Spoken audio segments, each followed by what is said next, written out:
to our summer reading series, Color Your Food. Today we are going to make a very colorful tomato salad called tomato caprese. This is a great way to use tomatoes and basil from your garden, or store-bought will work as well. The first thing to do is wash your hands. Next, gather your supplies. You will need a cutting board, a rimmed plate such as a pie plate, a tomato corer if you are using large tomatoes, a tomato knife, a chef's or paring knife or kitchen shears will also work, and a spoon for drizzling. Then gather your food. You will need ripe tomatoes, fresh mozzarella cheese. It's easier if you can find pre-sliced mozzarella, fresh basil leaves, extra virgin olive oil, balsamic vinegar, and kosher salt. Now that we have everything we need, let's make our salad.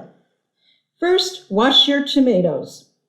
Next, slice the tomatoes into 1/4-inch thick slices.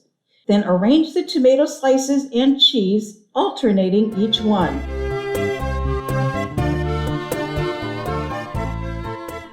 Once all of the tomato and cheese slices are on the plate, sprinkle with kosher salt.